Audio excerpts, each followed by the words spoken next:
అందరికీ నమస్కారం అండి. ఈరోజు గ్రహణం ఉంది కదా! గ్రహణం అసలు ఈరోజు ఉందా? లేదా? మన భారతదేశంలో అంతగా కనిపించదు అని చెప్తున్నారు. ఒకవేళ ఉంటే సూర్యగ్రహణం ఉంటే ఏ నియమాలు పాటించాలి? అలాగే రేపు 9వ తారీఖున ఉగాది వచ్చింది కదండీ! మంగళవారం మనం పండుగ జరుపుకుంటున్నాం.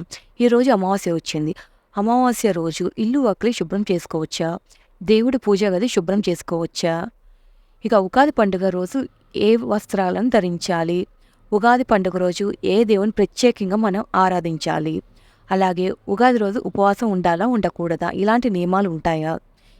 ఇలాంటి వాటికి మనం ఈరోజు ఈ వీడియోలో సమాధానం తెలుసుకుందాం. ఈరోజు సూర్యగ్రహణం ఉంది అని చాలామంది చెప్తున్నారు. సూర్యగ్రహణం అసలు ఉందా? లేదా?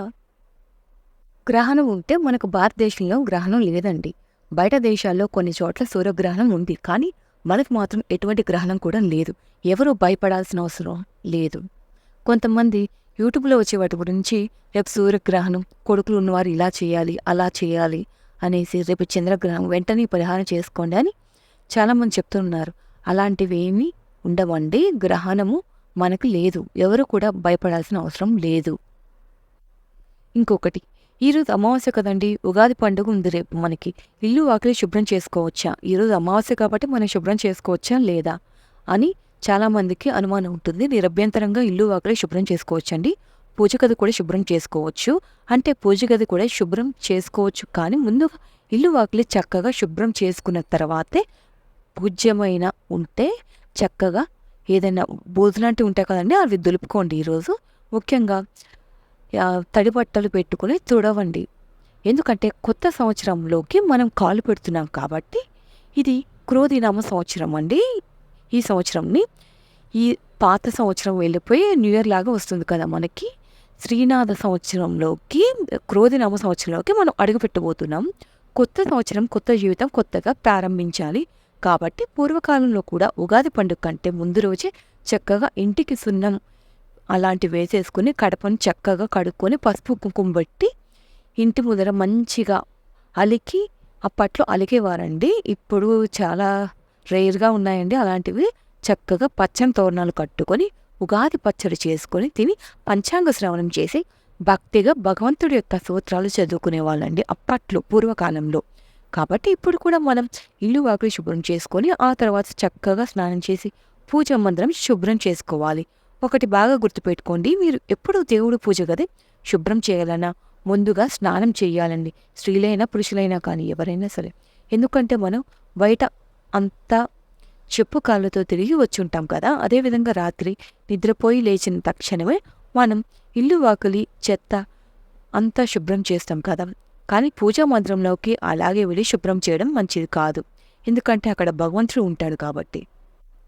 మనం చక్కగా వెళ్ళి పూజా మందిరం అంతా కూడా శుభ్రం చేసుకుని ఫోటోలు తుడిచి చక్కగా బొట్లు ఈరోజు పెట్టాల్సినటువంటి అవసరం లేదు. చక్కగా శుభ్రం చేసుకుని మామూలుగా ఒక చిన్న బొట్టు పెట్టుకొని పూజ చేసుకోండి. రేపు ఉగాది పండుగ రోజు ఎలాగో మనం ఇంట్లో నిత్య పూజ చేస్తాం కదా. రేపు చక్కగా అన్ని విగ్రహాలను కడుక్కొని ఇంకొకసారి చక్కగా పూజను చేసుకోవచ్చు. ఈరోజు బాగా శుభ్రం చేసుకోండి. రేపు కూడా విగ్రహాలన్నీ కడిగి ఫోటోలు చక్కగా తుడుచుకొని బొట్లు పెట్టుకొని పూజ చేసుకోవడం చాలా మంచిది. ఎందుకంటే శుక్రవారం, మంగళవారం కూడా మనం క్లీనింగ్ లాంటివి చేయం కదండి. అలాంటప్పుడు పూజా మందిరంలో మనం సగం కాలిపోయినటువంటి ఒత్తులు పూజా మందిరంలో ఒక చోటు వేస్తూ ఉంటారు చాలామంది.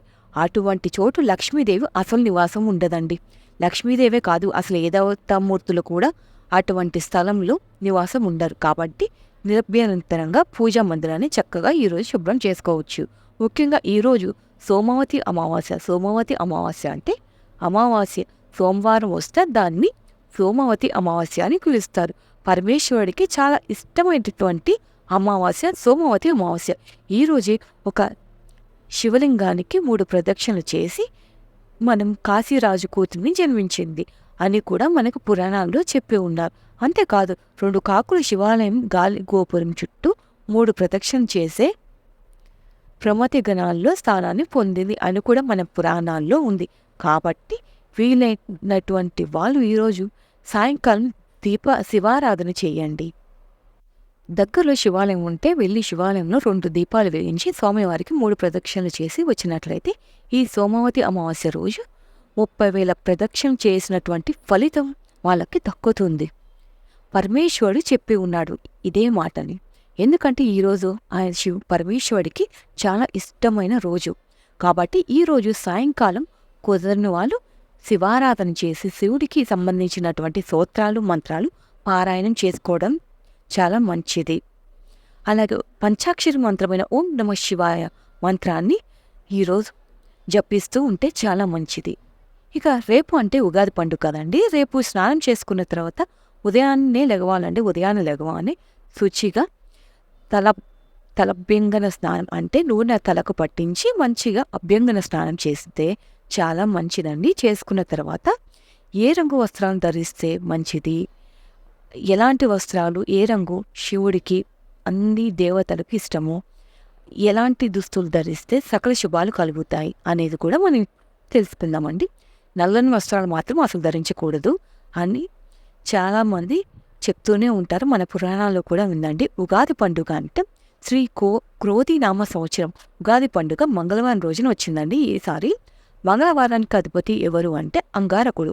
అంగారకుడు ఇష్టమైనటువంటి రంగు ఎరుపు రంగు వస్త్రం అంటే చాలా ప్రీతిపాత్రం. కాబట్టి మంగళవారం క్రోధినామ సంవత్సరం ఉగాది పండుగ ప్రారంభం కాబోతుంది. కాబట్టి ఎర్రని వస్త్రాలను ధరించడం చాలా శుభప్రదం. పిల్లలైనా పెద్దవాళ్ళని ఎవరైనా కూడా ఎర్రని దుస్తులు ధరిస్తే వాళ్ళకి చాలా కలిసి వస్తుంది, శుభప్రదం కూడా అండు. అదేవిధంగా ఎర్రని కందులను దానం చేసినట్లయితే అంగారకుడు యొక్క పరిపూర్ణమైన అనుగ్రహం వీళ్ళకి కలుగుతుంది. ఈ సంవత్సరం మొత్తం కూడా మనం ఆయురారోగ్యాలతో అష్టైశ్వర్యాలతో ఉంటాము. కుజదోషం ఏమైనా ఉంటే కూడా తొలగిపోతుందండి. ముఖ్యంగా రేపు ఉగాది పండుగ రోజు ఏ దేవుణ్ణి ఆరాధిస్తే మంచిది అంటే మంగళవారం ఉగాది పండుగ వచ్చింది కాబట్టి అంగారకుడికి ఆరాధ్య దేవుడు సుబ్రహ్మణ్య స్వామి. కాబట్టి దగ్గరలో సుబ్రహ్మణ్యేశ్వర స్వామి దేవాలయం ఉంటే సుబ్రహ్మణ్యేశ్వర స్వామి దేవాలయానికి వెళ్ళి చక్కగా 6 దీపాలు వెలిగించండి. సుబ్రహ్మణ్య స్వామికి 6 సంఖ్య అంటే చాలా ఇష్టం. లేకపోతే ఎర్రని పూలు అంటే ఎర్రని మందారాలు ఉంటాయి కదండి, లేదంటే గులాబీ పూలైనా పర్వాలేదు, అవి తీసుకువెళ్ళి సుబ్రహ్మణ్యేశ్వర స్వామికి సమర్పించినట్లయితే కూడా సకల శుభ ఫలితాలు కలుగుతాయి. ముఖ్యంగా ఉగాది పండుగ ఈ మంగళవారం రోజున ప్రారంభం కానుంది. అంటే కొత్త సంవత్సరం క్రోధినామ సంవత్సరం మంగళవారం ప్రారంభమవుతుంది. కాబట్టి మంగళవారం అంటే ఆంజనేయ స్వామికి కూడా చాలా ఇష్టం కదండి.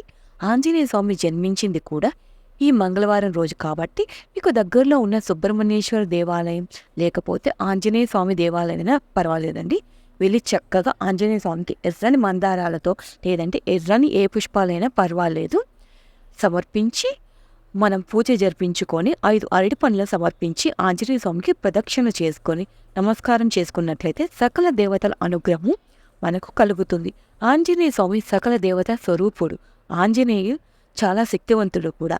మహావీరం బ్రహ్మ విష్ణు శివాత్మక బలారక సదూర అనే మంత్రాన్ని మనం చెప్పుకోవాలండి. ఒక ఆంజనేయ స్వామిని మనం పూజిస్తే చాలు, ఎంతటి శక్తి అయినా మనకి ఎలాంటి నెగిటివ్ ఎనర్జీ ఉన్నా కూడా పోతుందండి. రేపు ఏదైనా గోవుకి మనం గడ్డిని సమర్పించి తినిపించాలండి. తినిపించాక నమస్కారం చేసుకొని ప్రదక్షిణ చేస్తే సకల దేవతల అనుగ్రహం మనకు కలుగుతుంది.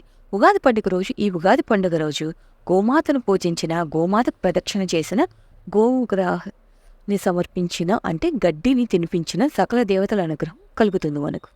ఈ సంవత్సరం అంతా కూడా మనం చాలా సంతోషంగా ఉంటాం. అష్టైశ్వర్యాలు, ఆయురారోగ్యాలు సకల దేవతా స్వరూపిణి అయినటువంటి గోమాత మనకు ప్రసాదిస్తుంది. కాబట్టి చూసారు కదండి, మనం ఈరోజు గ్రహణం రోజు అలాగే ఉగాది రోజు మనం ఎలాంటి పనులు చేయాలి, ఎలాంటి పనులు చేస్తే మనకి సంవత్సరం అంతా కలిసి వస్తుంది, అష్టైశ్వర్యాలు, మన సమస్యలు కూడా ఇలాంటివి చేస్తే తీరిపోతాయి అనేది మీకు ఈ వీడియోలో క్లియర్గా అర్థమైంది కదండి. అందరికీ ఉగాది శుభాకాంక్షలు అండి. ఉగాది రోజు మంచిగా ఉండాలని కోరుకుంటూ మీకు ఈ వీడియో నచ్చితే మా ఛానల్ సబ్స్క్రైబ్ చేసుకోండి, అలాగే లైక్ చేయండి. Thank you for watching.